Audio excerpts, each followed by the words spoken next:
출애굽기 20장 3절에서 17절까지 제가 봉독하겠습니다. 너는 나 외에는 다른 신들을 내게 두지 말라. 너를 위하여 새긴 우상을 만들지 말고 또 위로 하늘에 있는 것이나 아래로 땅에 있는 것이나 땅 아래 물속에 있는 것의 어떤 형상도 만들지 말며 그것들에게 절하지 말며 그것들을 섬기지 말라.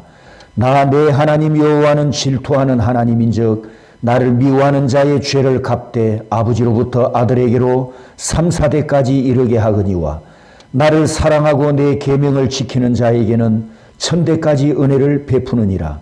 너는 내 하나님 여호와의 이름을 망령되게 부르지 말라. 여호와는 그의 이름을 망령되게 부르는 자를 죄 없다 하지 아니하리라. 안식일을 기억하여 거룩하게 지키라. 여섯 동안은 힘써 내 모든 일을 행할 것이나 일곱째 날은 내 하나님 여호와의 안식일인즉 너나 내 아들이나 내 딸이나 내 남종이나 내 여종이나 내 가축이나 내 문 안에 머무는 객이라도 아무 일도 하지 말라. 이는 여섯 동안에 나 여호와가 하늘과 땅과 바다와 그 가운데 모든 것을 만들고 일곱째 날에 쉬었음이라. 그러므로 나 여호와가 안식일을 복되게 하여 그날을 거룩하게 하였느니라.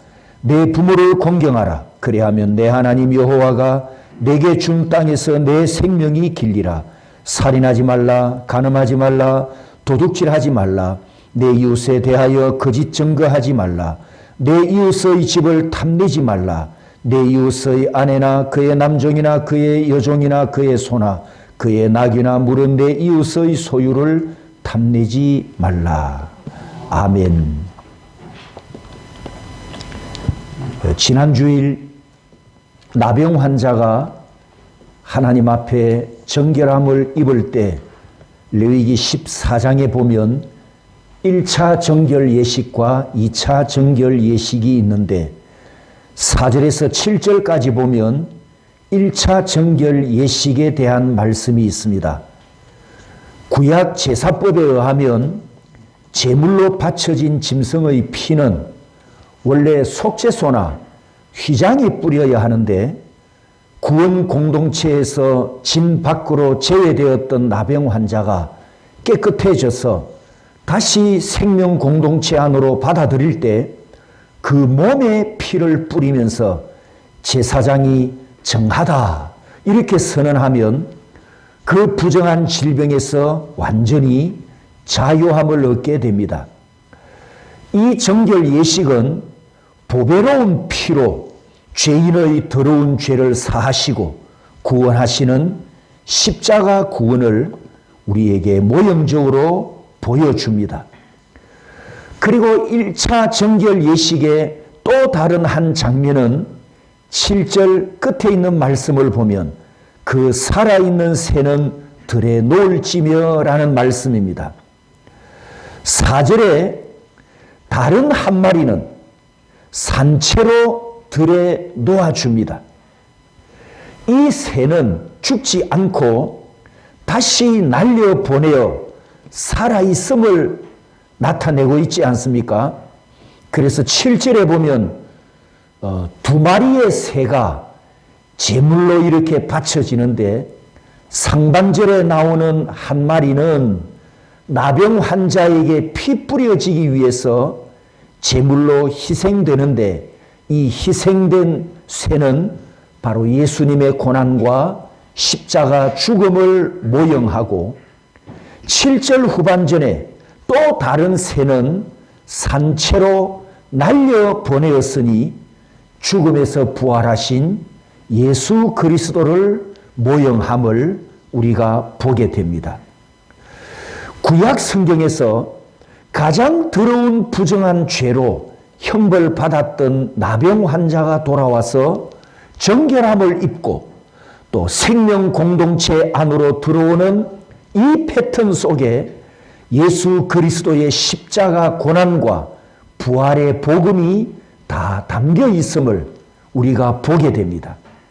한 생명이 버림받은 죽음에서 돌아올 때 천국 이벤트를 보여주는 이 엄청난 대속의 역사가 일어나면서 십자가와 부활의 복음을 증거하고 또 한 생명이 죽음에서 구원받는 나병 환자 이야기를 통해서 하나님의 큰 사랑과 큰 은혜를 받고 멸망에서 구원받은 우리 이야기, 나에 대한 이야기를 하나님의 말씀이 우리에게 들려주고 보여주고 있습니다.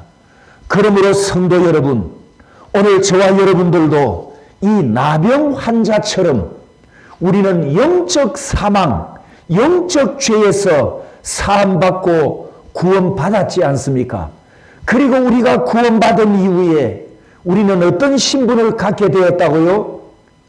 따라서 합니다. 왕같은 제사장. 왕같은 제사장. 왕같은 제사장이라는 신분과 왕같은 제사장이라고 하는 이 특권을 우리가 갖고 있습니다. 그러므로 어디를 가든 왕같은 제사장으로 행하시기 바랍니다. 출애굽기 19장 4절에서 6절까지 말씀을 보면 시내산에 강림하신 하나님께서 모세와 함께 재계약을 맺는 말씀을 선포하셨죠.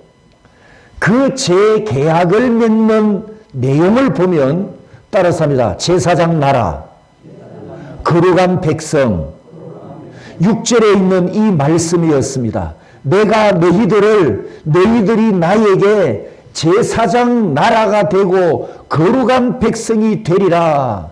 이것이 재계약을 맺는 내용이었습니다.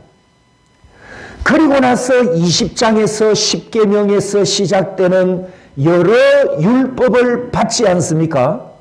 즉 율법을 받는 구약 성도들은 10계명을 생명의 말씀으로 받는 구약 성도들은 제사장 나라 성민으로서 행할 계명을 받았습니다. 여러분들이 자녀들을 키울 때 내 새끼에게는 가장 좋은 것을 먹였죠? 또 영양가가 많은 것을 골라서 먹이지 않습니까? 왜? 내 자식이니까. 하나님께서 이 생명의 말씀을 자기 자녀들에게 주셨지 버림받은 이방인들에게 주시지 않았습니다. 하나님의 거룩한 말씀을 어렵다 함을 받은 거룩한 자녀들에게 주셨지 개같이 부정한 이방인들에게 진리의 말씀을 주시지 않았습니다. 마태복음 7장 6절에 보면 거룩한 것을 개에게 주지 말며 너희 진주를 돼지 앞에 던지지 말라. 여기서 예수님께서 지칭한 개와 돼지는 그때 당시 누구였죠? 하나님의 아들이 메시아로 오셨지만 하나님의 아들로 영접하지 않는 유대인들과 바리새인들을 향하여 개와 돼지라 이렇게 말씀하지 않습니까? 우리가 살고 있는 이 시대에는 하나님의 진리의 말씀을 받아들이지 않고 믿지 않고 거부하고 비웃고 조롱하는 이방인들이 개와 돼지같이 버림받은 불쌍한 존재들이지 않습니까? 우리가 이방인들에게 예수를 믿으라고 구원을 받아야 하니까 예수 믿으라고 복음은 전하지만 하나님께서 그들에게 이 진리의 말씀을 보화로 주진 않았단 말이죠. 그러므로 하나님의 말씀을 약속으로 받는 민족과 개인과 가정은 여러분 얼마나 세상에서 복된 존재들입니까? 그래서 구원받은 성도들을 따라서 합니다. 성민, 영광스러운 칭호로 부르지 않습니까? 그렇다면 신약 시대에 우리는 어떤 존재로 하나님의 약속의 말씀을 받았을까요? 지난주일 오후 설교 결론에서 이미 말씀드렸습니다. 우리가 조금 전에도 함께 나누었지만 이 신약 시대에 구원받은 성도들, 저와 여러분을 구약에 누가 부러워한다고요? 지난주일 오후에 구약에 누가? 제사장이 천국에서 우리를 부러워하고 있다고 했죠. 그 이유가 뭐라고 했습니까? 우리 신분은 왕같은 제사장들로 구원받았기 때문입니다. 할렐루야. 성도 여러분, 우리가 구원받고 난 후에 하나님과 세상 앞에서 왕같은 제사장이 되었습니다. 따라서 왕같은 제사장으로 하나님의 말씀을 받았고, 왕같은 제사장으로 계명을 받았고, 왕같은 제사장으로 약속을 받았기 때문에 왕같은 제사장으로 행하여야 합니다. 왕같은 제사장으로 순종해야 합니다. 이것이 얼마나 우리에게 큰 복입니까? 십계명을 두고 이렇게 말하는 사람들이 있습니다. 십계명은 구약율법이고 율법은 지키기에 너무 힘들고 이 십계명은 너무 무겁다라고 말하는 사람들이 있습니다. 이 말이 하나님의 말씀에 대해서 얼마나 무식한 소리인지 한번 들어보십시오. 십계명이 지키기에 힘들고 무겁다면 십계명에 문제가 있단 말입니까? 십계명에 문제가 있는 것이 아니고 그것을 순종하지 못하는 나에게 문제가 있는 거잖아요. 그것을 실천하지 못하는 우리 인간에게 문제가 있는 거죠. 내가 그걸 지키지 못하고 실천하지 못하면서 계명이 너무 무겁다 이렇게 우리가 핑계를 댑니다. 사실은 계명이 무거운 것이 아니라 계명에 문제가 있는 것이 아니라 지키지 못하는 나 자신에게 문제가 있는 겁니다. 구원받은 복이 무엇인지, 왕같은 제사장 신분이 얼마나 큰 특권인지, 하나님의 진리의 말씀을 보화로 우리가 맡은 것이 생명이 된다는 이 진리를 모르기 때문에, 진실로 모르기 때문에 하나님의 말씀을 이렇게 폄훼합니다. 여러분이 밥을 먹으면서 밥은 나를 괴롭히는 것이고 밥은 너무 힘들고 밥은 너무 무겁다 이렇게 말하면서 밥 먹습니까? 밥 먹기가 너무 힘들다 이런 분은 없죠. 요즘은 먼 거리까지 배고픔을 참고 그 맛집을 찾아가서 맛나는 음식을 사 먹는 이런 시대가 왔잖아요. 그런데 밥 먹는 것이 괴로운 사람이 있습니다. 밥 먹는 것이 힘든 사람이 있습니다. 어떤 사람? 아프고 병든 사람입니다. 만일 하나님의 말씀을 지키기 힘들다, 무겁다, 괴롭다 이렇게 말한다면 지가 병들었다는 증거잖아요. 그거. 로마서 7장 12절에 보면 이로 보건대 율법은 거룩하고 계명도 거룩하고 의로우며 선하도다 이렇게 말씀하였고요. 시편 19편에 보면 하나님의 말씀에 대해서 놀라운 말씀을 선언합니다. 자, 제가 여호와의 율법은 이렇게 외치면 여러분은 또 파란색 글씨를 끝까지 읽으십시오. 여호와의 율법은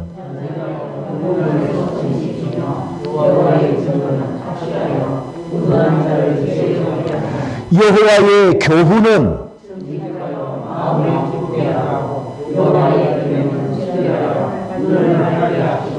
여호와를 경외하는 도는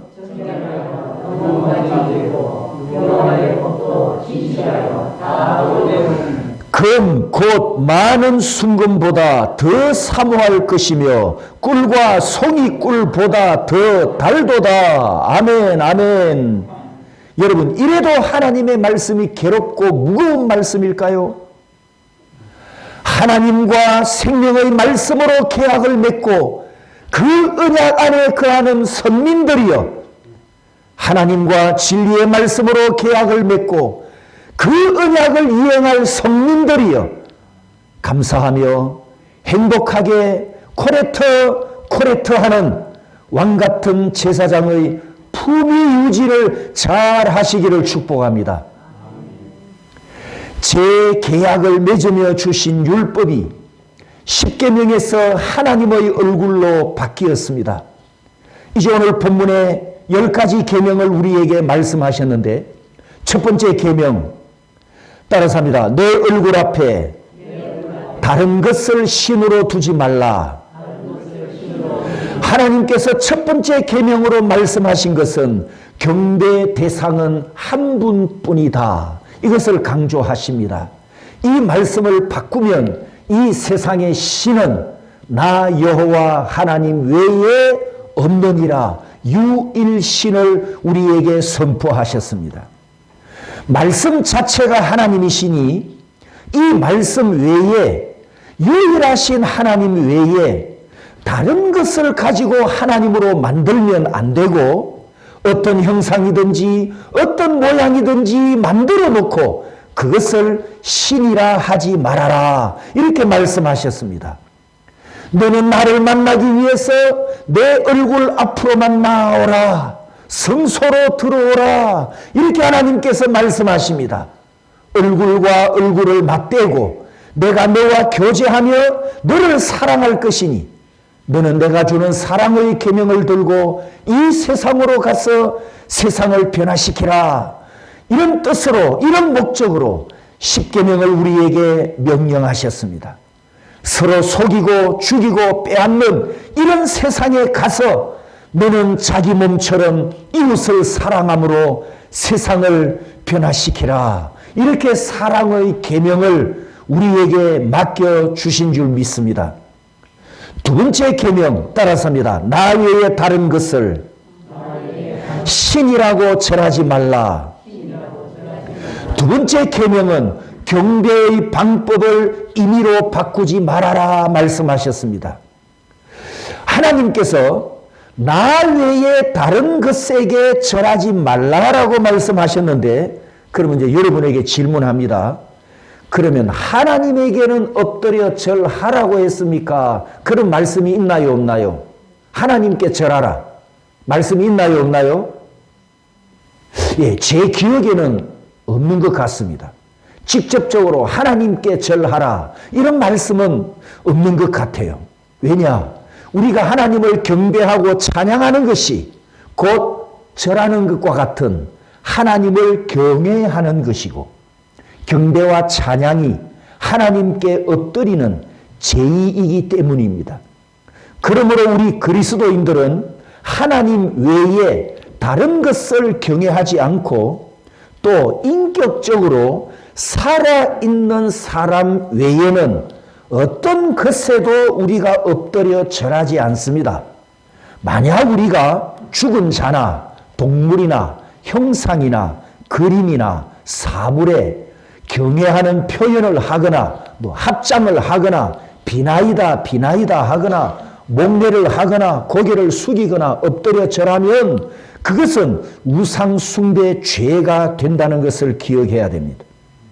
따라서 지난 시간에도 말씀드렸지만 인격이 아닌 국기 경례도 우상 숭배에 해당이 됩니다. 지금 우리 대한민국에 기독교라는 간판을 달고 있지만 사이비와 가짜와 이단과 비진리가 많아서 뭐 죽은 자에게 절을 한다든지 어떤 형상이나 그림 앞에 절을 한다든지 절을 해도 된다고 가르치는 그런 곳이 있다면 그곳에서 빨리 뛰쳐나와야 합니다. 기독교가 아닐 수 있기 때문입니다.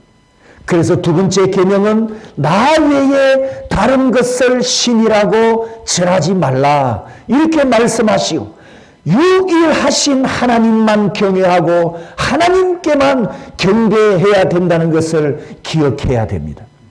세 번째 계명 따라서 합니다. 하나님의 이름을 망령되이 일컫지 말라.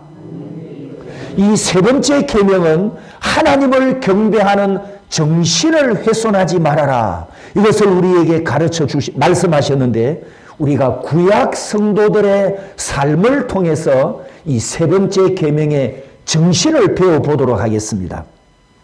구약 성도들은 여호와의 이름을 이렇게 존귀하게 여겼다고 합니다.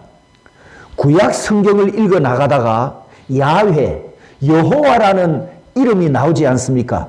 히브리어로는 4글자로 되어 있거든요. 그런데 이 구약 성경을 읽어 나가다가 여호와 단어가 나오면 발음을 여호와라고 발음하지 않고 네 글자가 가라사대 여호와를 네 글자로 바꾸어서 발음을 했다고 합니다. 그리고 바벨론 포로 시대 후에는 아도나이, 우리말로는 왕, 로드, 주라는 뜻을 가진 이 아도나이로 단어를 바꾸어서 여호와를 아도나이가 이르시되 아도나이가 우리에게 오셔서 이렇게 네 글자 혹은 아도나이 이렇게 다른 단어로 바꾸었다는 거죠. 그 이유는 인간의 입에 우리 더러운 부정한 인간의 입에 거룩한 이름 여호와 발음을 하는 순간 하나님의 이름을 망령되이 일컫는다. 이렇게 생각했기 때문이랍니다. 두 번째 사례입니다.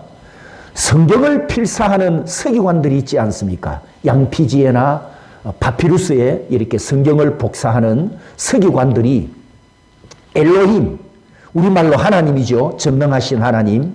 이 엘로힘 글자를 만나면 엘로힘 글자를 쓰기 전에 이 서기관이 가서 깨끗이 모욕을 하고 와서 지금까지 썼던 붓은 버리고 새 붓을 들어서 엘로힘 이렇게 기록을 했다고 합니다. 1절을 써내려가다가 엘로힘을 만나면 모욕하고 와서 새 붓으로 바꿔서 쓰고 2절을 기록하는데 또 엘로힘이 나오면 또 모욕하고 와서 또 새 붓으로 바꿔서 쓰고 그러면 창세기 1장에 엘로힘이 10번 나오거든요. 그러면 10번 모욕하고 10개의 새 붓으로 바꿔서 썼다는 거예요. 이게 전부가 아닙니다. 엘로힘 글자를 쓰다가 획을 하나 잘못 그었다든지 점을 하나 잘못 찍었으면 이게 또 큰 불경이잖아요. 하나님의 이름을 엉터리로 썼으니까 이게 얼마나 큰 죄입니까? 그래서 어떻게 하냐? 지금까지 써내려왔던 그 값비싼 양피지를 그대로 불태워버리고 가서 또 모욕하고 또 새 붓을 들고 처음부터 다시 써갔다고 합니다. 그러면 그 시대 이 서기관들이 이 성경을 써내려갈 때 얼마나 정신을 바짝 차렸겠습니까? 구약 성경 39권에 엘로힘이라는 단어가 4,000번 이상 기록됐거든요. 그러면 4,000번 이상 모욕하고 4,000번 이상 새 붓을 바꿔서 성경을 썼다는 이야기가 되지 않습니까? 얼마나 정신을 바짝 차리고 했겠습니까? 자, 여기서 우리가 배워야 할 한 가지가 있습니다. 행위는 배울 것이 못 되지만 뭘 배워야 한다고요? 정신, 그 의미, 만군의 여호와의 존재를 어떻게 높여드렸는가? 그분의 이름 글자를 써내려 갈 때도 이렇게 구별하고 이렇게 정결하고 이렇게 완벽하게 했던 그 정신처럼 오늘 우리도 하나님의 말씀을 읽을 때, 들을 때, 외울 때, 행할 때, 실천할 때, 순종할 때, 지킬 때 하나님을 경외하며 하나님을 높여드리는 예배자 자세로 해야 할 줄 믿습니다. 네 번째 계명 따라서 합니다. 안식일 날은 쉬어라. 따라서 합니다. 안식일 날은 쉬어라. 주일은 쉬어라. 네 번째 계명은 경배 시간을 엄수하라. 이것을 우리에게 가르쳐 주십니다. 여러분 5,000년 6,000년이 지난 지금도 일주일 중에 첫날을 쉬고 있잖아요. 아담이 금요일에 지음받고 처음으로 맞이한 날이 안식일이기 때문에 첫 창조인 구약 시대에도 쉬면서 하나님을 경배한 날은 첫날이었고 재창조인 신약 시대에는 예수님이 안식 후 첫날에 부활하시면서 주님의 날이 일주일 중 첫날이 되어서 우리 그리스도인들도 하나님을 경배하는 날이 일주일 중 첫날로 정해졌습니다. 하나님을 예배하는 시간을 지키라. 이것이 네 번째 계명입니다. 다섯 번째 계명 따라서 합니다. 내 부모를 공경하라. 다섯 번째 계명은 가족과 가정의 질서를 지키라고 우리에게 가르쳐 줍니다. 사회의 기초 단위인 가정에서 질서가 잡히지 않으면 사회와 국가에서도 질서가 잡히지 않습니다. 그러므로 하나님께 올려드릴 영광, 이 영광이라는 의미가 담긴 이 카바드를 우리 자녀들이 부모를 공경하는 데 사용해서 권위와 힘과 관계와 질서가 동일하다. 이것을 우리에게 가르쳐 줍니다. 우주 만물에서는 하나님이시고 땅에서는 부모가 카바드할, 영광을 올려드려야 할, 공경해야 될 대상으로 똑같은 위치에 있다는 뜻입니다. 그렇기 때문에 구약 성도들은 이 다섯 번째 계명을 우리처럼 두 번째 돌판 순서에 넣지 않고 첫 번째 돌판에 넣었다고 합니다. 여러분, 첫 번째 돌판과 두 번째 돌판의 주제가 무엇이죠? 첫 번째 돌판은 하나님과 인간 관계에 대한 말씀이고 두 번째 돌판은 인간과 인간의 관계에 대한 말씀이잖아요. 그래서 우리가 가지고 있는 두 돌판, 첫 번째가 5계명 부모를 공경하라, 인간과 인간의 관계에다가 넣어놨거든요. 그런데 구약 성도들은 이 다섯 번째 계명을 두 번째 돌판에 넣지 않고 첫 번째 돌판, 하나님과 인간의 관계 속에 넣어뒀다는 거예요. 왜? 공경이라고 하는, 카바드라고 하는 이 똑같은 단어가 하나님을 경외하는 것과 부모를 공경하는 것과 같은 의미를 가졌기 때문입니다. 이것이 성경적인 자녀 교육이고 성경적인 부모 공경입니다. 구약 성도들은 부모 공경을 하나님 섬기는 쪽에 올려놓아서 하나님을 경외하듯 부모를 공경했다는 거예요. 따라서 이 말씀을 온 가족이 즐겁게 행하는 가족들은 3대, 4대가 한 지붕 밑에 살아도 아무런 세대 차이가 없었습니다. 6절에 보면 하나님의 약속에 의하면 1000대까지 복을 받고 1000대까지 이어지고 1000대까지 연결되는 은혜를 약속하셨는데 무엇으로 1000대까지 내려갑니까? 무엇 때문에 1000대까지 복을 받습니까? 하나님이 이렇게 말씀하셨죠. 내 계명을 지키는 자에게는, 따라서 합니다. 내 계명을 지키는 가족에게는, 내 계명을 지키는 가정에게는 하나님의 그 은혜와 복이 1000대까지 갈 것을 약속하셨습니다.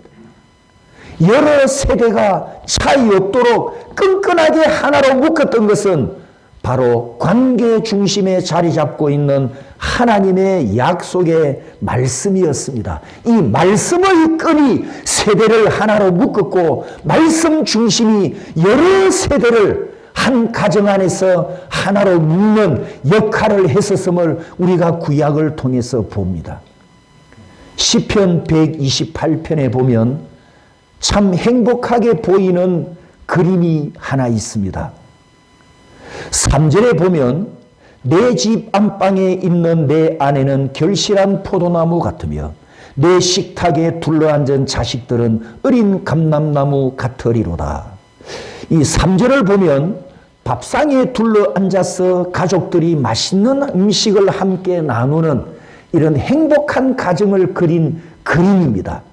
그런데 여러분, 1절에서 4절까지를 다 보시면 이 가정이 밥상에 둘러앉아서 행복하게 하나가 된 것은 맛있는 음식 때문이 아니고요. 128편을 시작하는 첫 구절을 보십시오. 거기 두 가지가 있습니다. 여호와를 경외하는 것과 그의 길, 그의 길이란 하나님의 길이거든요. 다른 말로 하면 말씀의 길이지요. 바로 이 두 가지, 하나님을 경외하는 것과 말씀의 길을 걷는 부모, 하나님을 경외하는 것과 말씀의 길을 걷는 자녀이기 때문에 세대 차이 없이 한 가족으로 둘러앉은 행복한 가정의 모습을 보여주고 있습니다. 10계명만 자녀들에게 잘 가르쳐도 오늘날 부모와 자녀 사이에 겪는 갈등과 어려움을 치유받고 회복하는 역사가 일어날 줄 믿습니다. 우리가 가끔 꼰대라는 말을 듣고, 전에도 제가 한번 말씀드렸습니다. 시대정신이라고.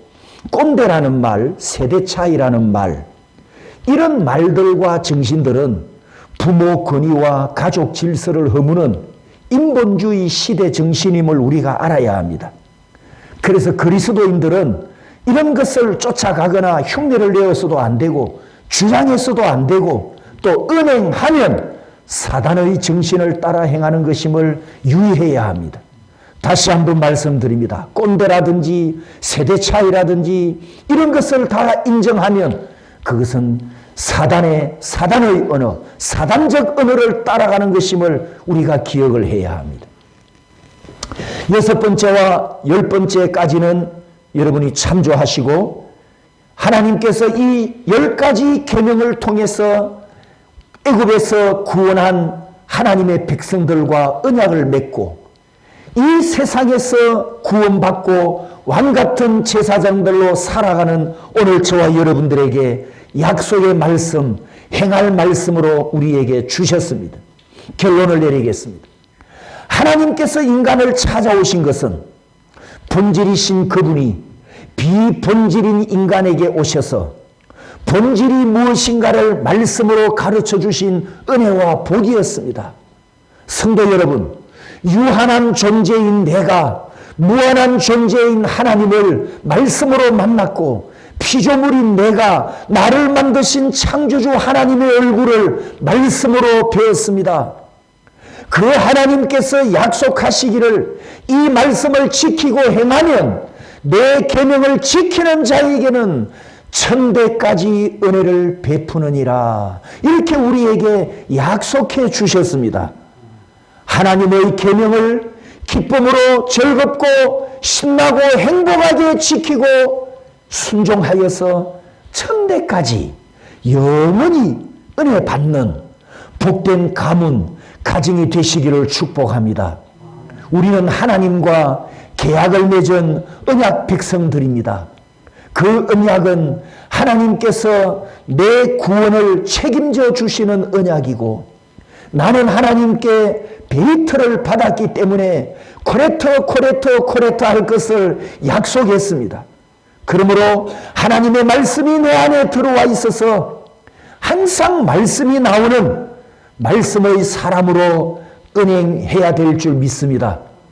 읽고 들으면서 하나님의 말씀이 내 머릿속에 들어가지만 머릿속에서 가슴으로 내려갔다가 팔과 다리를 통해서 행하는 열매로 나타났다가 마지막에는 심령과 영혼 깊은 곳에 이 말씀이 자리 잡고 있어서 코레터 하는 삶이 힘들고 무겁고 괴로운 것이 아니라 즐겁고 기쁘고 신나는 순종으로 행할 줄 믿습니다.